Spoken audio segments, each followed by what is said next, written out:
साले हमारे नौजवान 2019 के बाद जेल में, हमारे सरकारी मुलाजिम बिना किसी कार्रवाई के उनको नौकरी से निकाला जाता है।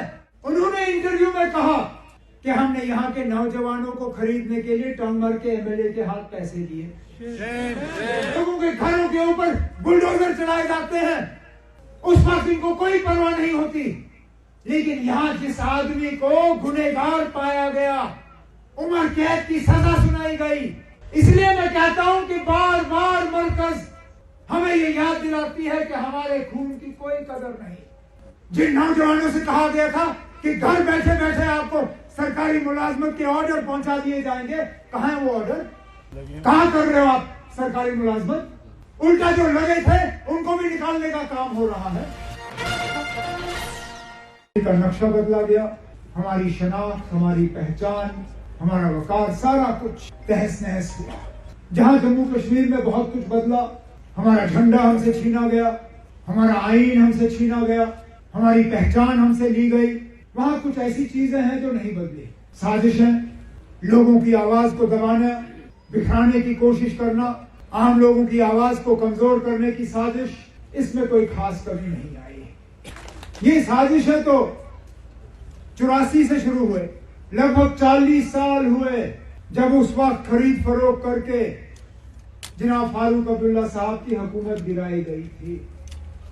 यह हकीकत है कि अगर उस वक्त वो साजिश आपके एमएलए साहब ने नहीं रचाई होती, अगर उस वक्त चंद पैसों के बुनियाद पे ईमान बेचा नहीं गया होता, आज जम्मू कश्मीर के हालात अलग होते। अगर 84 नहीं होता, फारूक अब्दुल्ला साहब कांग्रेस के साथ हाथ नहीं मिलाते। अगर फारूक अब्दुल्ला साहब कांग्रेस के साथ हाथ नहीं मिलाते, 87 का इलेक्शन नहीं होता।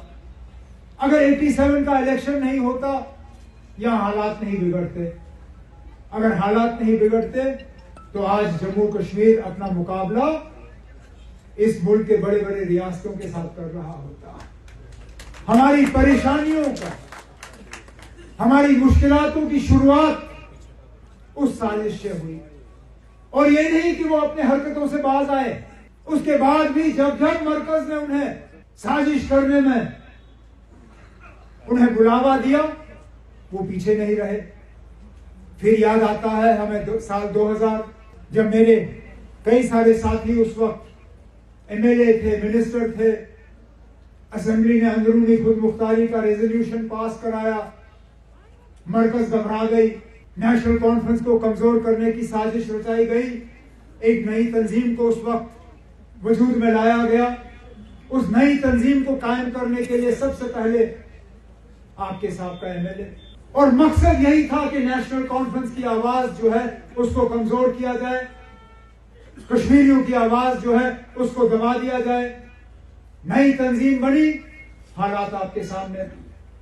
और उसके बाद फिर जब 2019 हुआ और हम सब बंद थे, कोई घर में बंद था, कोई जेल में बंद था, कोई गेस्ट हाउस में बंद था, दोबारा मरकज की कोशिश रही कि नई तंजीम को जन्म दिया जाए, नए लीडर पैदा किए जाएं।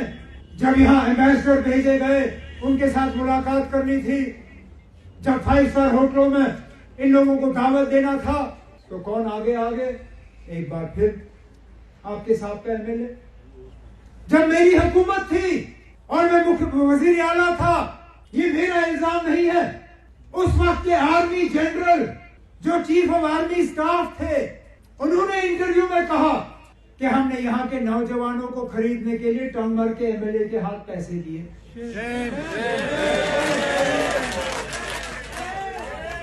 हमें उस वक्त उमर अब्दुल्ला की हुकूमत को कमजोर करना था। ये मेरा कहना नहीं है, ये इल्जाम मैंने नहीं लगाया, लगाने वाला आज मौजूदा हुकूमत में दिल्ली में मिनिस्ट्री कर रहा है। कितने सारे हमारे नौजवान 2019 के बाद जेल में, हमारे सरकारी मुलाजिम बिना किसी कार्रवाई के उनको नौकरी से निकाला जाता है। मामूली से मामूली इल्जाम के बुनियाद पे लोगों के घरों के ऊपर बुलडोजर चलाए जाते हैं, उस वक्त इनको कोई परवाह नहीं होती। लेकिन यहां जिस आदमी को गुनहगार पाया गया, उम्र कैद की सजा सुनाई गई, रजौरी के 3 लोगों का कत्ल उसके हाथों, और वो खुलेआम घूमेगा। इसलिए मैं कहता हूं कि बार बार मरकज हमें ये याद दिलाती है कि हमारे खून की कोई कदर नहीं, हमारे जज्बातों का कोई ख्याल नहीं, हमारी परेशानियों का कोई इनको परवाह नहीं। अरे इन लोगों ने कहा था कि 2019 के बाद यहां तरक्की ही तरक्की होगी। नौजवानों से कहा था कि इन नौजवानों की तरक्की के रास्ते में रुकावट हम लोग हैं, कि मरकज से पैसा आता है और हम उस पैसे को गायब करते हैं। हम खामोश रहे, हमने कहा ठीक है ना, शायद कसूर हमारा है, शायद हमने लोगों के साथ नाइंसाफी की, अब ये लोग ठीक करेंगे। 4 साल से ज्यादा हो गए, आज हम मजबूर होते हैं पूछने पे क्या ठीक हुआ, कौन सी तरक्की आई।